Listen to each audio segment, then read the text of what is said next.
அனைவருக்கும் வணக்கம். புத்தாண்டில் உங்களை சந்திப்பதில் பெருமகிழ்ச்சி அடைகின்றேன். வாங்க இன்றைக்கு ஒரு கேள்வி போவோம்.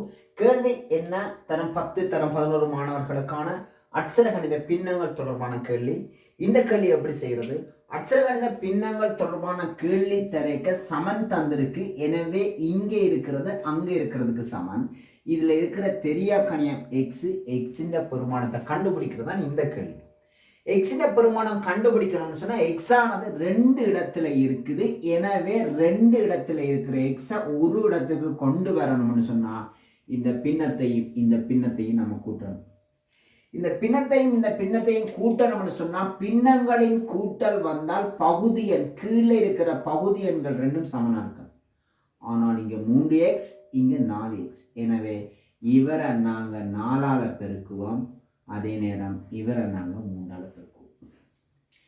4ஆல 3 பெருக்கினா 4 12x 3 12x. எனவே பகுதியை சமப்படுத்த முடியும். கீழே பெருக்கினா அந்த பின்னத்துக்கு மேலையும் பெருக்கணும். எனவே கீழே 3ஆல பெருக்கினா மேல பெருக்கணும். கீழே 4ஆல பெருக்கினா மேலையும் 4ஆல பெருக்கணும். ஒருக்க இந்த பெருக்கினது என்ன விட எழுதுறேன். 4 12x நளி 2 8 கூட்டல் 3 12x ஓர் 3 3. ஓகே, சமன்பாட்டுக்கு அங்கிட்டு யார் இருக்குது? 24 மேல் 11. ஓகே, இப்ப பகுதியின் சமனா வந்துருக்கு. எனவே பகுதியின் சமனா வந்தா எங்களுக்கு பின்னங்களை கூட்ட முடியும். 12x எனவே பகுதி எண்ணையும் 12x தான் வரும். பகுதி என்ன நம்ம கூட்டுறது இல்ல, தொகுதி என்ன தான் கூட்டுறது. 8 3 11 சமன். அங்கிட்டு யாருக்கு? 11 கீழ் 24. இப்ப எக்ஸை கண்டுபிடிக்கணும். ஆனால் எக்ஸ் எங்களுக்கு பகுதி எண்ணில் இருக்குது, கீழே இருக்குது.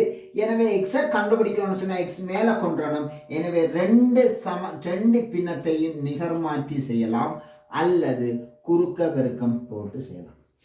12x இங்கே பிரிபடுது, அங்க போனால் பெருக்கப்படும். 24 இங்கே பிரிபடுது, இங்க வந்தால் பெருக்கப்படும். ஓகே, நாங்கள் அப்படி செய்யலாம்.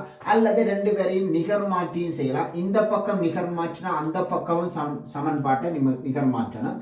எனவே நிகர் மாற்றி செய்யலாம். நான் நிகர் மாற்றி செய்கிறேன். எனவே 12x மேல வந்துடும், கீழே 11 போயிடும். அதே போல இங்கே 24 மேல போயிடும், அதே மேல 11க்கு வரும். இப்ப எக்ஸின் பெருமானத்தை காணணும். எக்ஸோட இருக்கிற சமன்பாட்டுக்கு எக்ஸோட இருக்கிற இந்த பக்கம் இருக்கிற இலக்கங்களை சமன்பாட்டுக்கு அந்த பக்கம் கொண்டு போகணும். 11 இங்க கீழே பிரிப்படுது, அங்க கொண்டு போனால் பெருக்கப்படும். 12 இங்க பெருக்கப்படுது, அங்க கொண்டு போனால் பிரிப்படும். எனவே எக்ஸ் சமன் 11 அங்க போயிட்டு பெருக்கப்படும். பெருக்கல் 11. அதே நேரம் 12 அங்க போயிட்டு பிரிப்படும்.